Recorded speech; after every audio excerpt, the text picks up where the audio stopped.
Cape Cod, Massachusetts, where every summer, the best college baseball players across the country come to play in the most prestigious summer baseball league. So much goes into making this league a success, from the players to the coaches to the host families. But at the very top of it all is Judy Walden Scarafile, who has been the president of the league for 22 years. I started covering baseball in high school, and I really used the writing route. So I covered baseball for the high school in New Jersey, and then found myself writing for the school newspaper. Then when I moved to Connecticut, I did that same thing.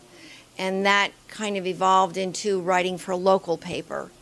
And then I had an opportunity when I went to the University of Connecticut to travel with the team and cover the games for the Connecticut Daily Campus, which was actually a daily newspaper at UConn, unheard of in the 60s. So that's when it began, and then Dick Bresciani, who's been with the Red Sox for 42 years, invited me to become a scorekeeper in the Cape League in 1970. So you started as a scorekeeper, now you're the president. Fill in the gaps. What happened in between that time to lead you to becoming the president? I'm not really sure what happened. It just sort of evolved. It was certainly no master plan. I scored for many, many years until I became an officer. I was in public relations with the league and helped a little bit with statistics. But when I became an officer, I just didn't think it was appropriate for me to be a scorekeeper. Hence, I've lost a lot of those skills because scoring is so much fun. It evolved. My husband and I settled on Cape Cod, and when you're here year-round, you can get a lot more involved in different organizations. So I'd say that was the key, living here year-round and becoming more involved. And one thing just kind of led to another. It was no master plan. I never had, my sights on the prize. So baseball for a long time, even now, is a male-dominated sport. How is it for you being a female as an executive, as the president in this male-dominated industry? Well, it's still very much a male-dominated industry. And for years and years, I was certainly questioned, either, to my face or behind my back, questioned about, what kind of ability would a woman have in this position.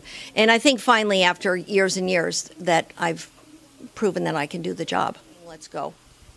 So you've been president of the Cape Cod Baseball League now for 22 years. Talk about what it was like when you got here and how it's changed.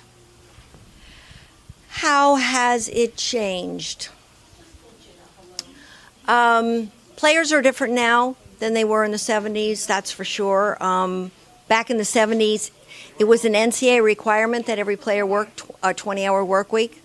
And then as years went on and decades went on, that's no longer a requirement by the NCAA, but it is our own requirement that we offer a player a 20-hour week job if he wants to work. To the players of this century, this decade, work often is foreign, and work means work out. And that's okay too, let's get a good workout in. There were 8 teams when I was in the Cape League in the 70s, and in 1988 we expanded to 10 teams, and with the additional 2 teams we divided up into an East-West division. So back in the 70s it had been 1 division, and then it went to 2 divisions. Of course, we did the aluminum wood bat dance, and those are a few of the changes. So despite the changes, one thing has stayed the same, and that is you as president for so many years. What keeps bringing you back every year? It gets in your blood, and I'd love to take this microphone and start asking you questions too, because you're starting, and I'd like to know what made you interested in wanting to do this. And if you keep doing it, you'll realize it's part of your life. It's in your blood. Fortunately, my husband loves baseball too. He's involved with the Hyenas team. So we have our passion together, which is great. Baseball around the country is starting to have to compete with so many other sports for national coverage and for popularity. Yet on Cape Cod, it seems like baseball is still just one of the timeless pastimes that it's always been. Why do you think Cape Cod is such a hub for baseball still? I think it goes back to year-round people, the sports that we have throughout the season. It is a baseball hotbed, whether it's Little League or high school baseball. It really does start here. So also, to take a word out of Jim Higgins, our senior VP, who gave a talk on the history of the Cape League last week, to take a word from him, it's geography. I mean, we live in one of the most beautiful summer resorts in the country. And actually, it's really a three-season resort. So would you rather play baseball here, or would you rather play in Kansas in July? Even though we can have some hot, humid weather, you've got the beach, 5 seconds away. So geography has a lot to do with it. Players, the talent improves as the number of scouts increase, and the number of scouts increase as the talent improves. So we draw very, very well, and now our attendance is just through the roof this year. So one word that many people use to describe the Cape League is family, and how there's so many different aspects to making this league a success, from the president to host families to coaches to teammates. How do you think that all of that comes together to give that elite experience for these players? Well, it does come together. I think just point blank, it comes together, and the host family play an enormous role in this. Back in the 70s, one of the differences was that players used to live in cottages, which fortunately wasn't a disaster, but in today's environment, I would say that wouldn't work. So we were really fortunate that we evolved into that host family for all players scenario. The clinics that each team does, Monday through Friday, 9 to 12, 5 days a week, that concept was invented by Katuitt in the late 70s. And no one had ever thought of it until Katuitt did it. And then, of course, everybody copied them because it was a phenomenal idea. It's like the 50-50 raffle, created in Harwich. Everybody copied. Great idea. So families are a very important part of the Cape League experience, and the players teach in the clinics. The local kids or visitors go to the clinics, then they go home and they bring mom and dad back to a game at night. And that's what we want. That's what we're looking for, and it happens. So going back to what we said earlier about family, people come to the Cape every year, complete strangers, and how families take them in, treat them as their own children. We support them, we cheer for them, and we barely even know them. And then at the end of the summer, they leave, and this Hall of Fame is filled with players that have gone on to make major impacts in the Major League Baseball world. Talk about that a little bit, and what that represents and what that means to Cape Cod.